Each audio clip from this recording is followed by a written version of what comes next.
नमस्कार दोस्तों, एक बार फिर से आप सबका स्वागत है आपके अपने YouTube चैनल पे जिसका नाम है उड़ानशाला।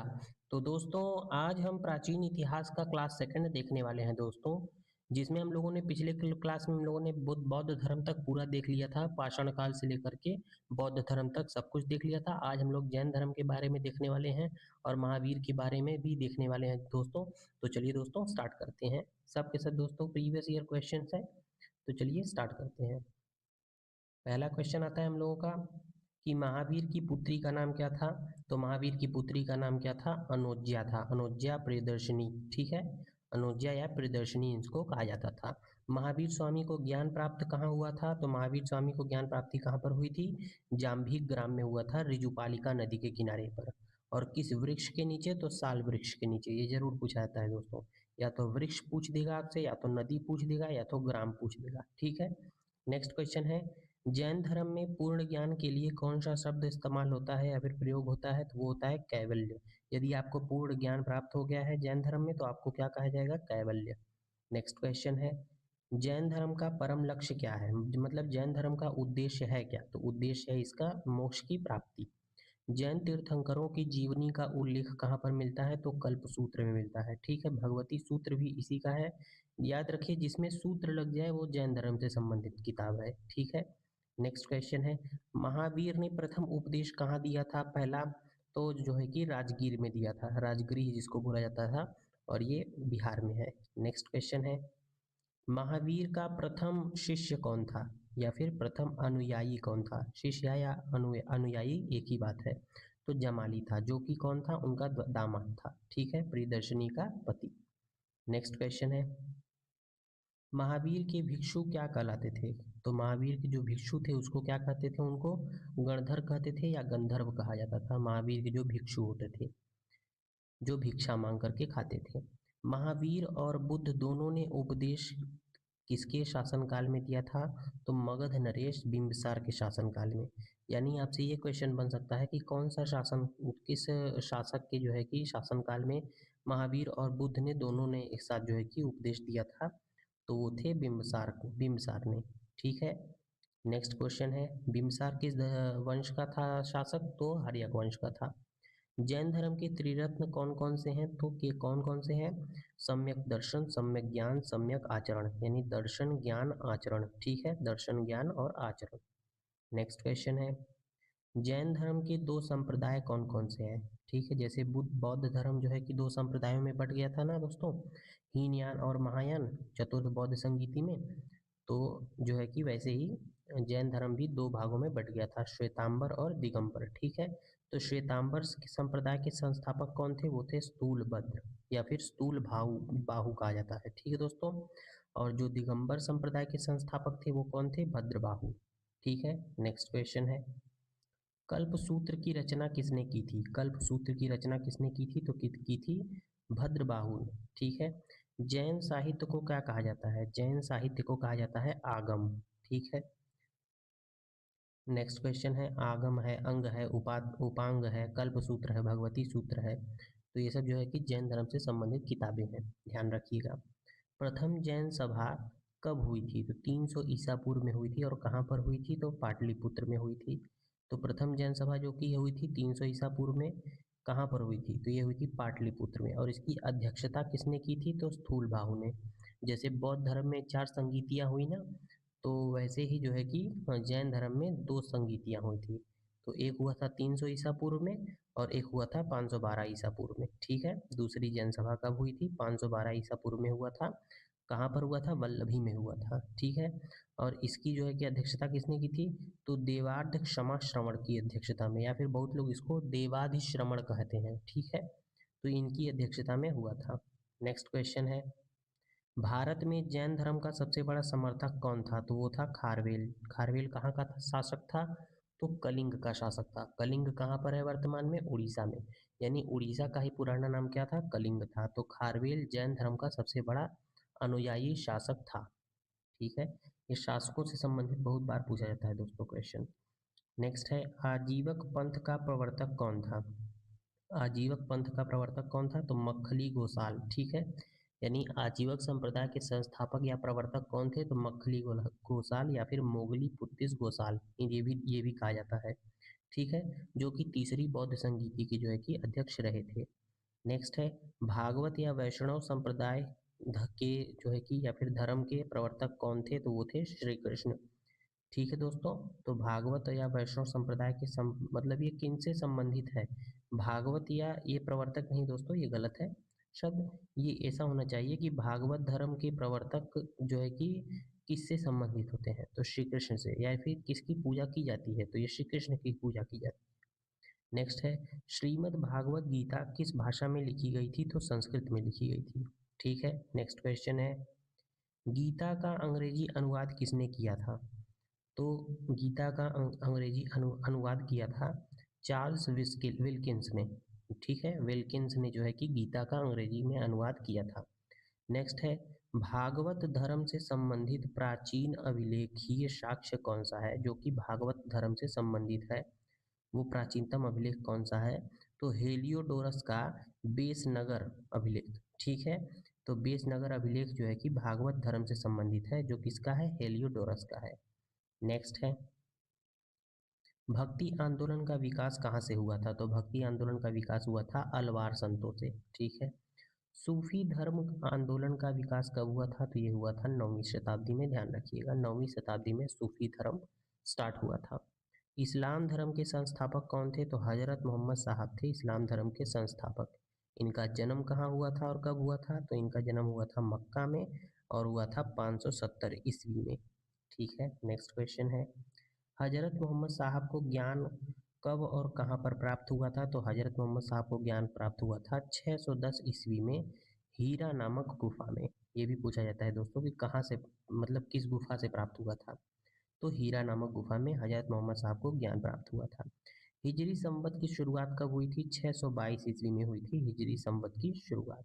ठीक है, नेक्स्ट क्वेश्चन है मोहम्मद साहब की मृत्यु कब और कहाँ पर हुई थी? तो इनकी मृत्यु हुई थी मदीना में। और कब हुई थी? तो 632 ईस्वी में हुई थी। नेक्स्ट क्वेश्चन है इस्लाम धर्म का पवित्र ग्रंथ कौन सा है? तो इस्लाम धर्म का जो पवित्र ग्रंथ है वो है कुरान। ठीक है, तो इस्लाम धर्म का पवित्र ग्रंथ क्या है? कुरान है। ईसाई धर्म के संस्थापक कौन थे? तो वो थे ईसा मसीह, ईसाई धर्म के संस्थापक थे। नेक्स्ट है ईसाई धर्म का प्रमुख ग्रंथ कौन सा है? दोस्तों ये धर्म से संबंधित प्रमुख ग्रंथ या फिर उसके संस्थापक बहुत बार पूछे जाते हैं, तो आप ध्यान रखिएगा। तो ईसाई धर्म का प्रमुख ग्रंथ कौन सा है? वो है बाइबिल। ठीक है, ईसा मसीह का जन्म कब और कहाँ पर हुआ था? तो ये हुआ था 4 ईसा पूर्व, 4 से 6 ईसा पूर्व बताया जाता है दोस्तों। तो ये कहाँ पर हुआ था? बेथलेहम में हुआ था। ठीक है, जगह भी इम्पॉर्टेंट है, ये भी ध्यान रखिएगा। ईसा मसीह को सूली पर कब चढ़ाया गया था? ईसा मसीह को सूली पर कब चढ़ाया गया? तो ये चढ़ाया गया था 33 ईस्वी में। किसने चढ़ाया था? रोमन गवर्नर पोंटियस ने। ठीक है, रोम का गवर्नर था पोंटियस, उसने चढ़ाया था। नेक्स्ट क्वेश्चन है पारसी धर्म के संस्थापक कौन थे? तो पारसी धर्म के संस्थापक थे जरथुष्ट्र, पैगंबर जरथुष्ट्र थे पारसी धर्म के संस्थापक। ठीक है, पारसियों का धार्मिक ग्रंथ क्या है? तो पारसियों का धार्मिक ग्रंथ है जिंद अवेस्ता। जिंद अवेस्ता याद रखिएगा दोस्तों, पूछा गया क्वेश्चन है। सबके सब देखिए दोस्तों क्वेश्चन पूछे हैं एमटीएस में, रेलवे में, सीएचएसएल में, तो ध्यान रखिएगा। नेक्स्ट है 16 महाजनपदों की सूची कहाँ से मिलती है? तो 16 महाजनपदों की जो चर्चा है वो किस किस ग्रंथ से मिलती है? तो बौद्ध धर्म का एक किताब है जिसका नाम है अंगुत्तर निकाय, इससे मिलता है। और जैन धर्म के किताब में भगवती सूत्र में मिलता है। ठीक है, तो दो किताबें हैं, बौद्ध धर्म का अंगुत्तर निकाय है और जैन धर्म का भगवती सूत्र है। नेक्स्ट क्वेश्चन है अंग और मगध किसकी राजधानी थी? क्या इसकी राजधानी क्या थी? तो अंग महाजनपद की राजधानी थी चंपा। ठीक है, और मगध की राजधानी क्या थी? मगध महाजनपद की राजगीर थी। ठीक है, नेक्स्ट है कौशल और मल्ल महाजनपद की राजधानी क्या कहाँ थी? तो कौशल की महाजनपद की राजधानी थी श्रावस्ती और मल्ल महाजनपद की राजधानी थी कुशीनगर या फिर कुशीनारा इसको कहा जाता था। नेक्स्ट क्वेश्चन है वत्स या शूरसेन की राजधानी क्या थी? ये दोस्तों वत्स और शूरसेन, तो वत्स की राजधानी थी कौशाम्बी और शूरसेन की राजधानी थी मथुरा में। ठीक है। मत्स्य और वज्जी की राजधानी कहाँ थी? तो मत्स्य की राजधानी थी विराटनगर और वज्जी महाजनपद की राजधानी थी वैशाली। दोस्तों ये ध्यान रखिएगा, वज्जी की वैशाली और मत्स्य की विराटनगर। वत्स की राजधानी कौशाम्बी और शूरसेन की मथुरा। ठीक है। मगध के सबसे प्राचीन वंश का संस्थापक कौन था? तो वो था बृहद्रथ। ठीक है। नेक्स्ट क्वेश्चन है दोस्तों, ये क्वेश्चन इसमें है कि मगध वंश का जो कि सबसे जो संस्थापक था वो कौन था? बिम्बिसार था, लेकिन जो अंतिम शासक था वो था बृहद्रथ। ठीक है। नेक्स्ट क्वेश्चन है, मगध वंश का अंतिम शासक था बृहद्रथ। नेक्स्ट है, मगध का प्रथम शक्तिशाली शासक कौन था? तो वो था बिम्बिसार। ठीक है। इसी ने स्थापना किया था मगध वंश की। बिम्बिसार का राजवैद्य कौन था? तो वो था जीवक। बिम्बिसार की हत्या किसने की थी? तो अजातशत्रु ने की थी, जो कि उसी का पुत्र था। नेक्स्ट है, अजातशत्रु ने कौशल की हत्या किसने की थी? अजातशत्रु या कौशल? अजातशत्रु या इसका नाम था कौशल। ठीक है। इसको अजातशत्रु की हत्या किसने की थी? तो इसकी हत्या की थी इसके पुत्र उदयन ने। ठीक है। इसकी हत्या किसने की थी? उदयन ने की थी, जो कि इसका पुत्र था। इसने अपने पिता को मारा और इसने अपने पिता को। पाटलिपुत्र की स्थापना किसने की थी? उदयन ने की थी पाटलिपुत्र की स्थापना, जिसका आज वर्तमान नाम है पटना, जो कि बिहार की राजधानी है। नेक्स्ट है, पाटलिपुत्र कहाँ पर बसा है? तो पाटलिपुत्र गंगा और सोन के संगम पर बसा है। ठीक है। हर्यक वंश का अंतिम राजा कौन था? तो हर्यक वंश का अंतिम राजा था नागदशक। ठीक है। शिशुनाग वंश का शासक संस्थापक कौन था? तो वो था शिशुनाग। ठीक है। नेक्स्ट क्वेश्चन है, नंद वंश का संस्थापक कौन था? तो महापद्मनंद था नंद वंश का संस्थापक। ठीक है दोस्तों, एकराट की उपाधि किसने धारण की थी? तो महापद्म नंद ने। नंद वंश का अंतिम शासक कौन था? तो वो था घनानंद था अंतिम शासक। ये दोस्तों संस्थापक और अंतिम शासक जरूर पूछे जाते हैं दोस्तों, तो इसको ध्यान रखिएगा, नज़रअंदाज बिल्कुल मत करिएगा। नेक्स्ट है, भारत पर प्रथम आक्रमण किसने किया था? तो ईरानियों ने। यदि बाहरी आक्रमण पूछा जाए कि सबसे पहले किसने किया था, तो सबसे पहले ईरानियों ने किया था। ईरानियों का जो प्रथम सफल आक्रमण था वो किसने और कब किया था? तो वो किया था डेरियस प्रथम ने। और कब किया था? 516 ईसा पूर्व में। नेक्स्ट क्वेश्चन है, भारत पर आक्रमण करने वाला प्रथम यूनानी शासक कौन था? तो भारत पर प्रथम आक्रमण करने वाला प्रथम यूनानी शासक कौन था? तो वो था सिकंदर। इसने कब आक्रमण किया था? 326 ईसा पूर्व में। सिकंदर का जन्म कब हुआ था और उसके पिता का नाम क्या था? तो सिकंदर का जन्म हुआ था 356 ईसा पूर्व में। इसके पिता का नाम था फिलिप। ठीक है। सिकंदर के गुरु का नाम क्या था? तो उसके गुरु का नाम था अरस्तु। ठीक है। नेक्स्ट क्वेश्चन है, सिकंदर किसके समकालीन था? तो सिकंदर किसके समकालीन था? घनानंद के। मौर्य वंश का जो है कि मौर्य वंश के पहले जो है कि दोस्तों ये शासक था नंद वंश का। तो घनानंद जो है कि इसका अंतिम शासक था और घनानंद के समकालीन था। नेक्स्ट क्वेश्चन है, सिकंदर की मृत्यु कब और कहाँ पर हुई थी? तो 323 ईसा पूर्व में हुई थी बेबीलोन में। कहाँ है दोस्तों बेबीलोन? ये आप बताएंगे। ठीक है। सेल्यूकस निकेटर कौन था? सेल्यूकस निकेटर कौन था? तो ये सिकंदर का सेनापति था। ठीक है। बेबीलोन कहाँ है दोस्तों? ईरान में है। ठीक है, ध्यान रखिएगा। क्वेश्चन मैं जो पूछूं उसको बताया करिए, मैं फालतू क्वेश्चन नहीं पूछता हूँ दोस्तों, आपके काम का क्वेश्चन पूछता हूँ जो परीक्षा में पूछा जा सकता है और पूछा गया भी है। नेक्स्ट क्वेश्चन है, सेल्यूकस निकेटर कौन था? तो सिकंदर का सेनापति था। सिकंदर के घोड़े का नाम क्या था? तो उसके घोड़े का नाम था बूके फराल। बूका फेरा नहीं दोस्तों, बूके फराल। ठीक है। सिकंदर और पोरस के बीच में युद्ध कहाँ हुआ था? तो हाइडेस बीच का युद्ध हुआ था या झेलम नदी के तट पर हुआ था यह? ठीक है दोस्तों, झेलम नदी के तट पर हुआ था हाइडेस बीच का युद्ध। किसके बीच में? तो सिकंदर और पोरस के बीच में। नेक्स्ट है, और पोरस ने बहुत बहादुरी से जो है कि सिकंदर का जो है कि सिकंदर का सामना किया था।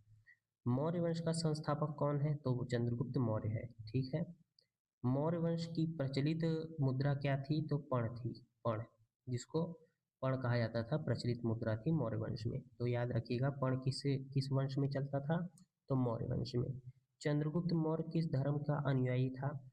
तो इसने चंद्रगुप्त मौर्य ने कौन सा धर्म अपनाया था? तो जैन धर्म। नेक्स्ट क्वेश्चन है, चंद्रगुप्त को जैन शिक्षा या फिर दीक्षा किसने दी थी? तो भद्रबाहु ने दी थी। भद्रबाहु के सहयोग से इसने जैन धर्म को अपनाया था। चंद्रगुप्त के गुरु एवं प्रधानमंत्री कौन थे? तो गुरु कौन थे? चाणक्य थे, जिसको क्या कहा जाता है कौटिल्य। ठीक है। कौटिल्य द्वारा रचित अर्थशास्त्र किस विषय से संबंधित है? तो ये राजनीति से संबंधित है। ऐसा मत समझिएगा कि ये अर्थशास्त्र से संबंधित है। ठीक है। जिसमें क्या दिया गया है? सप्तांग सिद्धांत दिया गया है। सप्तांग युक्त राज्य की तुलना है, मतलब राजा के लिए सप्तांग सिद्धांत दिए गए हैं कि राज्य को कैसे चलाया जाता है। नेक्स्ट क्वेश्चन है, भारत का मुक्तिदाता किसे कहा जाता है? तो किसे कहा जाता है? चंद्रगुप्त मौर्य को। भारत का मैकियावेली किसे कहा गया है? तो चाणक्य को। ठीक है, भारत का मैकियावेली कहा गया है। नेक्स्ट क्वेश्चन है, मुद्रा राक्षस नाटक का रचयिता कौन था? तो मुद्रा राक्षस नाटक का रचयिता कौन है? तो विशाख दत्त। मुद्रा राक्षस किसकी पुस्तक है? विशाख दत्त की। मुद्रा राक्षस नाटक का नायक कौन था? तो चंद्रगुप्त मौर्य था। नेक्स्ट है, यूनानी लेखक मेगास्थनीज कौन था और उसने कौन सी पुस्तक लिखी थी? तो यूनानी लेखक मेगास्थनीज कौन था? तो ये था सेलुकस निकेटर का राजदूत था और इसकी पुस्तक का नाम है इंडिका। इसने इसमें भारत के बारे में वर्णन किया है, जिसमें मौर्य वंश का जानकारी मिलती है। नेक्स्ट है, सेलुकस को किसने और कब पराजित किया था? तो चंद्रगुप्त मौर्य ने पराजित किया था 305 ईसा पूर्व में। चंद्रगुप्त मौर्य का विवाह किससे हुआ था? तो इसी सेलुकस निकेटर की पुत्री थी हेलेन, इससे हुआ था। हेलेन कौन थी? सेलुकस निकेटर की पुत्री थी। ठीक है। चंद्रगुप्त की मृत्यु कब और कैसे हुई थी? तो 298 ईसा पूर्व में हुई थी, उपवास द्वारा। ठीक है, उपवास द्वारा इसने जो है कि चंद्रगुप्त मौर्य ने अपनी देह को त्याग दिया था। कैसे? जैन धर्म में जो है कि ये किया जाता है, उपवास द्वारा अपने शरीर को त्याग दिया जाता है। और इसने कहाँ अपना जो है कि शरीर त्यागा था? तो कर्नाटक के श्रवणबेलगोला में, भद्रबाहु के सहयोग से। नेक्स्ट क्वेश्चन है, श्रवणबेलगोला में गोमतेश्वर की विशाल प्रतिमा किसने बनवाई थी? चामुंडा राय ने जो है कि बनवाई थी 983 ईस्वी में। नेक्स्ट क्वेश्चन है, ये गोमतेश्वर की विशाल प्रतिमा कई बार पूछा गया है दोस्तों, इसीलिए मैंने इसको इसमें डाला है क्वेश्चंस में। चंद्रगुप्त मौर्य का उत्तराधिकारी या फिर पुत्र कौन था? तो वो था बिंदुसार। अमित्र घात के नाम से कौन प्रसिद्ध था? तो ये बिंदुसार को कहा जाता था अमित्र घात। ठीक है। सर्वप्रथम यूनानी दूत भारत किसके समय में आया था? तो भाई सर्वप्रथम जो यूनानी दूत था वो भारत में किसके समय में आया था? तो वो आया था बिंदुसार के समय में। नेक्स्ट क्वेश्चन है, बिंदुसार किस संप्रदाय का संरक्षक था? तो बिंदुसार ने जो है कि किस धर्म को माना? तो आजीवक धर्म को माना, आजीवक संप्रदाय को माना। और आजीवक संप्रदाय किसने चलाया था? तो मोगली बुद्धिस्ट गोसाल ने। बिंदुसार का पुत्र और उत्तराधिकारी कौन था? तो बिंदुसार का पुत्र कौन था? अशोक था। ठीक है। अशोक मगध की गद्दी पर कब बैठा? तो 269 ईसा पूर्व में बैठा था। नेक्स्ट है, अशोक ने धम्म किस युद्ध के बाद स्वीकार किया था? धम्म यानी धर्म को, शांति को। तो कलिंग युद्ध के बाद। ठीक है। कलिंग युद्ध कब हुआ था? 261 ईसा पूर्व में हुआ था। अशोक ने बौद्ध धर्म के प्रचार हेतु श्रीलंका किसे भेजा था? तो अपने पुत्र महेंद्र को और अपनी पुत्री संघमित्रा को श्रीलंका में बौद्ध धर्म के प्रचार के लिए भेजा था। नेक्स्ट क्वेश्चन है, शिलालेखों का प्रचलन किसने प्रारंभ किया था? शिलालेखों का प्रचलन तो अशोक ने जो है कि शिलालेखों का प्रचलन स्टार्ट किया। अशोक के शिलालेखों में से कौन सी लिपियां प्रयुक्त थी? तो प्राकृत लिपि होती थी, ग्रीक लिपि होती थी, आरमाइक लिपि होती थी और मुख्यतः इसने खरोष्ठी लिपि को जो है कि प्रयोग किया था। खरोष्ठी लिपि किस दिशा में लिखी जाती थी? तो ये दाएं से बाएं लिखी जाती है। ठीक है, जैसे उर्दू लिखी जाती है। नेक्स्ट क्वेश्चन है, अशोक के शिलालेखों की खोज सबसे पहले किसने की थी? तो फैनथेलर ने की थी। ये फैंसलर नहीं दोस्तों, फैनथेलर ने की थी 1785 ईस्वी में। अशोक का सबसे लंबा स्तंभ लेख कौन सा है? तो वो है 7वां स्तंभ लेख। अशोक के अभिलेखों को सबसे पहले किसने पढ़ा था? तो जेम्स प्रिंसेप ने पढ़ा था 1837 ईस्वी में। नेक्स्ट है, अशोक का सबसे छोटा स्तंभ लेख कहाँ मिला है? तो ये मिला है रुम्मिनदेई अभिलेख। ठीक है। अशोक का नाम अशोक किस अभिलेख में पाया गया है? तो मौस्की अभिलेख, जो कि आंध्र प्रदेश में स्थित है। और गुर्जरा में जो है कि गुजरात गुर्जरा अभिलेख, जो कि मध्य प्रदेश में है, उसमें भी इसने जो है कि अपना नाम अशोक बताया है। Next question. नेक्स्ट क्वेश्चन है दोस्तों कि अभिलेखों में अशोक को किस नाम से संबोधित किया गया है? तो देवनाम प्रिय। ठीक है। देवनाम प्रिय से इसको संबोधित किया गया है। अशोक ने स्वयं को मगध का सम्राट कहाँ पर बताया है? किस अभिलेख में? तो भब्रू अभिलेख में। भब्रू शिलालेख में, अभिलेख में इसने, जो कि कहाँ है? राजस्थान में है। तो इसने अपने को क्या बताया है? मगध का सम्राट बताया है। ठीक है। और अशोक नाम किस किस अभिलेख में मिला है? तो याद करिए, मास्की और गुजरा अभिलेख में। ठीक है। नेक्स्ट क्वेश्चन है, कलिंग युद्ध का वर्णन किस शिलालेख में मिलता है? तो ये 13वें शिलालेख में मिलता है कलिंग युद्ध का चर्चा। नेक्स्ट है, सांची का स्तूप किसने कराया था, किसने बनवाया था? तो इसमें जो है कि अशोक ने ही बनवाया था। ठीक है। और ये सांची का स्तूप है कहाँ पर? तो ये है मध्य प्रदेश में, मध्य प्रदेश के रायसेन जिला में।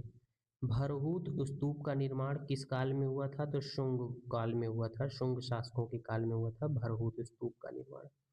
अर्थशास्त्र में गुप्तचरों को क्या कहा गया है? तो गूढ़ पुरुष कहा गया है। ठीक है। नेक्स्ट क्वेश्चन है, श्रीनगर की स्थापना किसने की थी? तो ये की थी अशोक ने। अशोक को बौद्ध धर्म की दीक्षा किसने दी थी? तो उपगुप्त ने दी थी। नेक्स्ट क्वेश्चन है, अशोक की मृत्यु कब हुई थी? अशोक की मृत्यु कब हुई थी? तो ये हुई थी 232 ईसा पूर्व में हुई थी, 232 ईसा पूर्व में। मौर्य साम्राज्य का अंतिम शासक कौन था? तो बृहद्रथ था। शुंग वंश का संस्थापक कौन था? तो पुष्यमित्र शुंग था। ठीक है।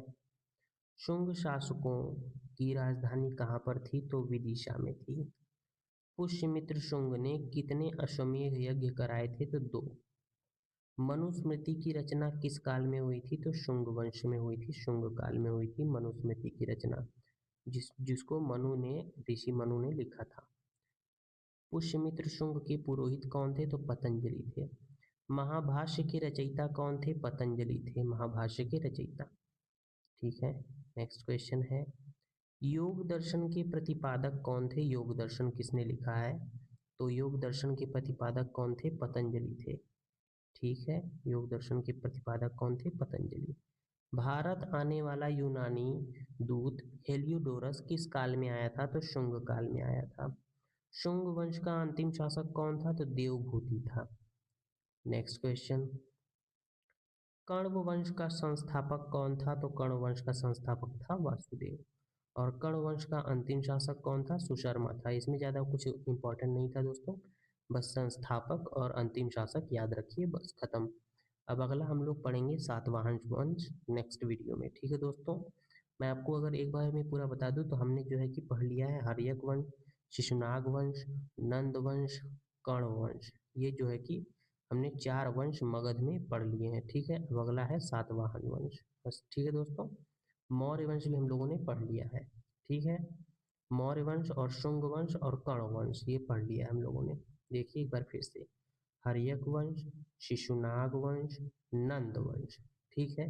और फिर मौर्य वंश, और फिर शुंग वंश और कण्व वंश, ये हम लोग पढ़ लिया है। अब अगला हम लोग पढ़ेंगे सातवाहन वंश। ठीक है। सातवाहन वंश के बाद हम लोग आ जाएंगे विदेशियों के जो आक्रमण हुए थे उनके पास। ठीक है। तो आज के लिए बस इतना ही दोस्तों, मिलते हैं नेक्स्ट वीडियो में। अगर वीडियो पसंद आई हो तो वीडियो को लाइक, शेयर, कमेंट और सब्सक्राइब ज़रूर करिएगा। तब तक के लिए बाय बाय, जय हिंद, थैंक्स फॉर वॉचिंग।